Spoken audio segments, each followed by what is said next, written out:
From the beginning of this course, you can recall that we defined Java as object-oriented.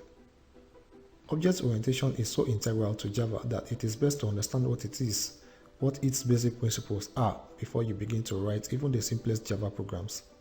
So the big question, what is object-oriented programming? All computer programs consist of two elements, code and data. Code defines process and data defines objects. A program can be conceptually organized around its code or around its data. What this all means is that some programs are written around what is happening and others are written around who is being affected, in this case, the data. Object-oriented programming is characterized as data controlling access to code. This is achieved through a hierarchical abstractions of complex systems by layering and providing accessible interfaces to those layers. Consider this analogy. From the outside, the car is a single object. Once inside, you see that the car consists of several subsystems: sound system, transmission, headlights, heating, braking, steering, and so on. In turn, each of these subsystems is made up of more specialized units. For instance, the sound system might consist of a radio or a CD player. This design abstracts away lots of complexity around how the car is built to function to how it actually functions. As you have seen, object-oriented programming provides a powerful and natural way for creating programs that survive the inevitable changes accompanying the life cycle of any major software project, including its conception, growth, and aging. All object-oriented programming languages provide mechanisms that help you implement the object-oriented model. These are encapsulation, inheritance, and polymorphism. Let's take a brief look at these concepts.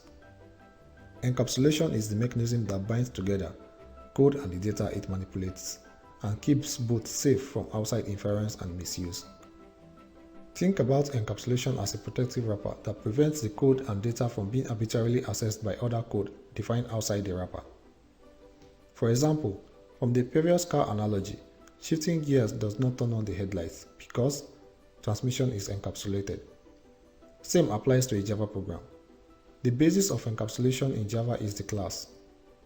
As you can see from this sample Java code, every data entity is defined within the building blocks of the class. Inheritance is a second principle of object-oriented programming. Object orientation provides a faster approach to software development by leveraging on the powerful feature inheritance provides. This principle prevents reinventing the wheel in cases where code reuse is necessary. We can define a Toyota class, which is a brand of a car. Instead of defining fresh name, model, and year of manufacture details for the Toyota class, it can just inherit those defined by the car class using the extends keyword. This way, reinventing the wheel for every brand is prevented.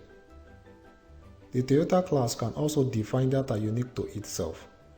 So we can define inheritance as a process by which one object acquires the properties of another object.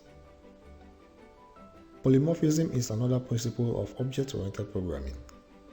It's a feature that allows one interface to be used for a general class of actions. What this means is that polymorphism makes it possible to create several behavioral options for a specific feature or action in an application. The specific action is determined by the exact nature of the situation. Here is a polymorphic scenario. Making payments for orders during checkout in a shopping application can be done through several options. It can be through cards, cash, or PayPal. Each of these several options provides separate implementations to achieve the same objective. You can see how leveraging on object-oriented programming provides a simplified method of handling complexities within applications. In the next video, we will take a look at writing, compiling, and running our first application in Java. See you in the next.